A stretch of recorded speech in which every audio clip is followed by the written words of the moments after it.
Hi, it's me, Ingrid INFP, and I wanted to talk about communication. So INFPs have trouble communicating, and I'm no exception to that. I made some videos about misunderstandings lately, and miscommunication, and I think that INFPs don't really have the function stack for communicating.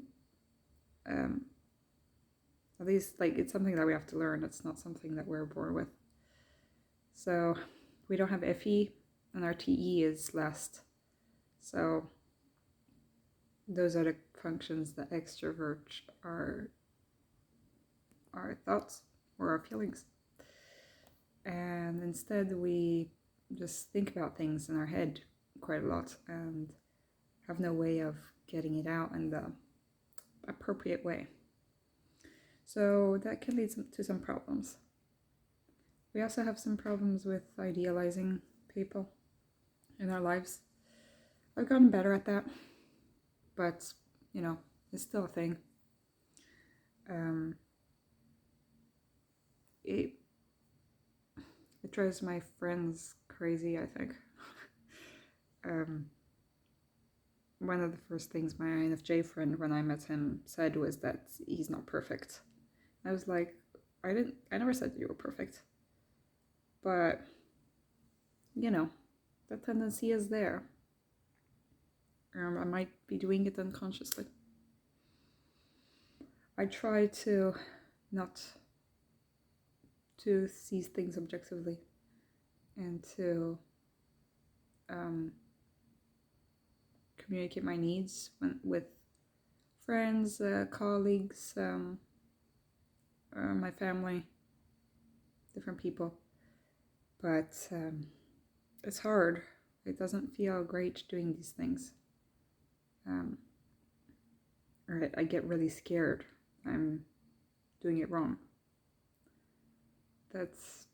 I'm somehow embarrassing. A few commenters have wondered if I had anxious attachment style.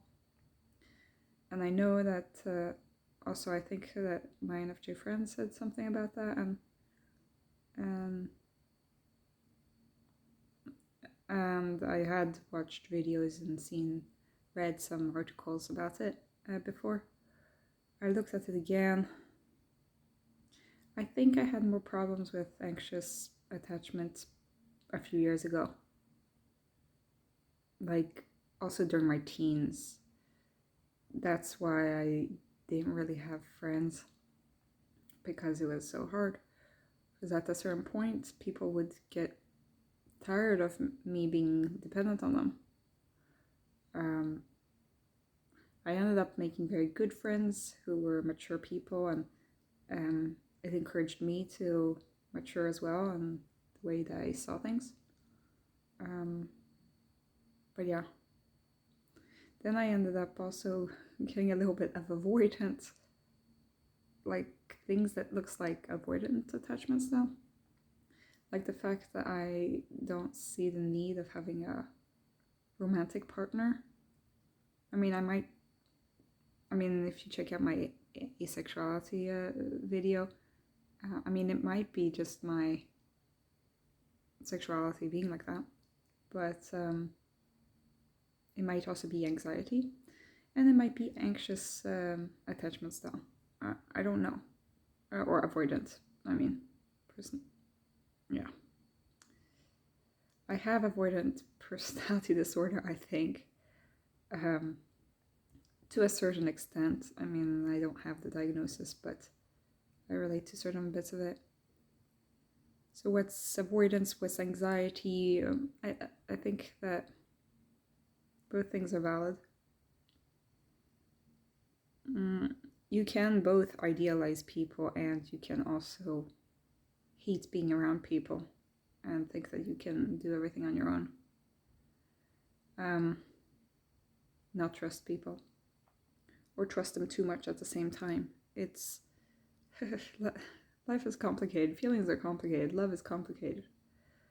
And I don't know why I decided to make this video. It's just I I saw Kristin's video, MBTI Kristin. She usually does fun videos, but now she makes these FI Fridays videos that are about what she's learned in therapy.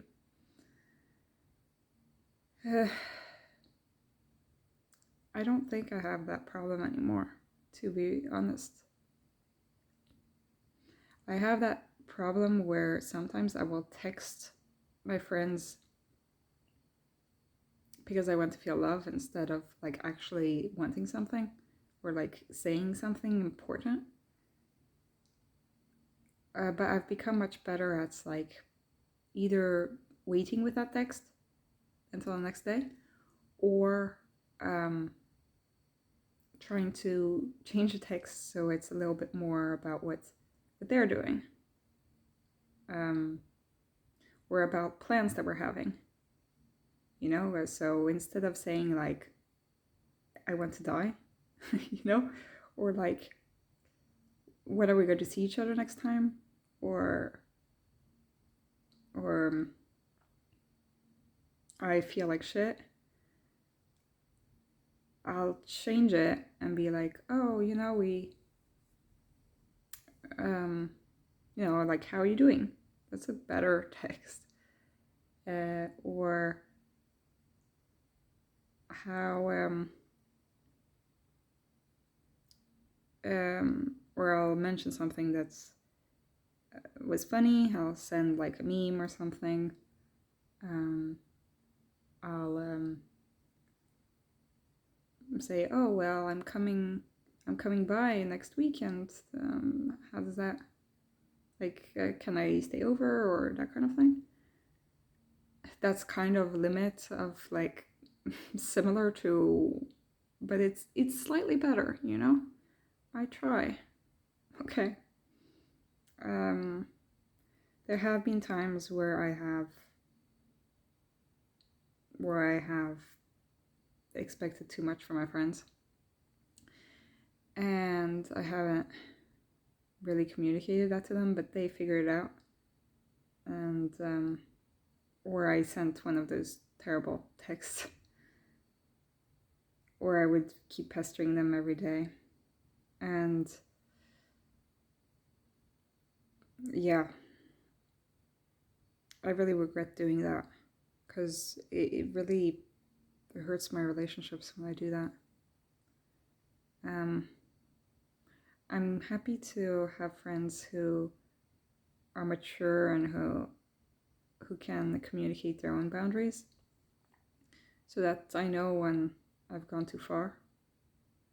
It really does make me sad to think that I have these tendencies to do this kind of thing.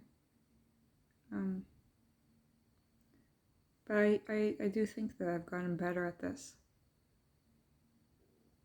I think I've gotten better at it. And that's positive. Yeah.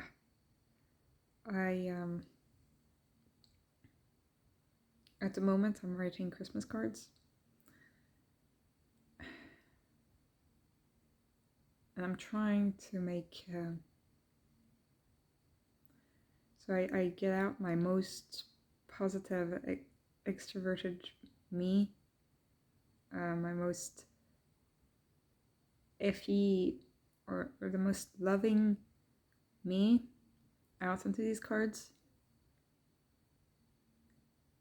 But I always worry that I'm like on the edge of being too much because of everything that has happened as a reaction to my like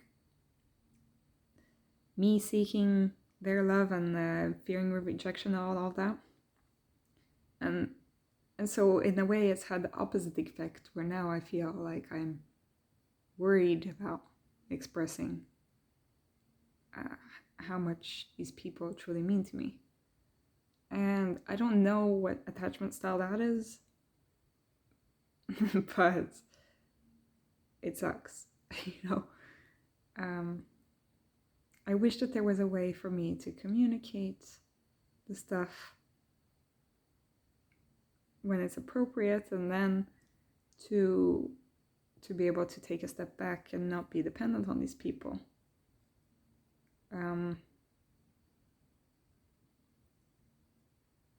Somehow I've figured out some kind of balance,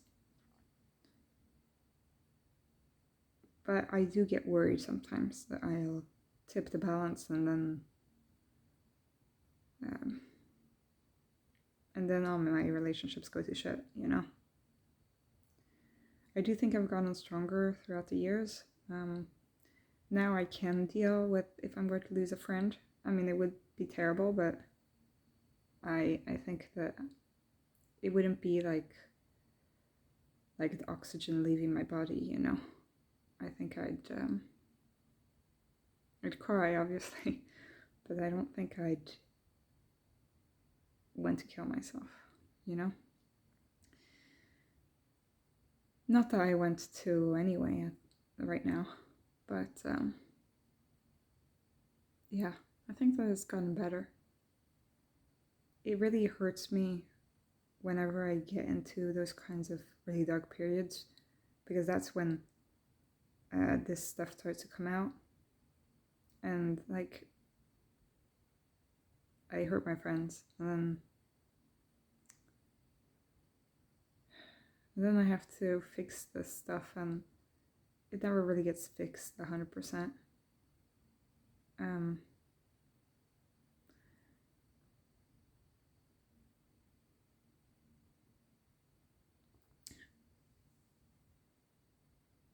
Last time this happened, I at least got to communicate a little bit more clearly later.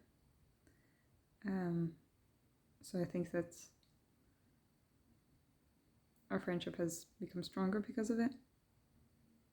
But it does really pain me. That I am this way, you know?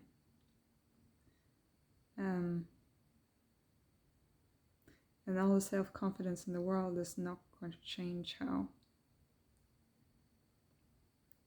if there's a pattern of thinking that you've had such a long time, then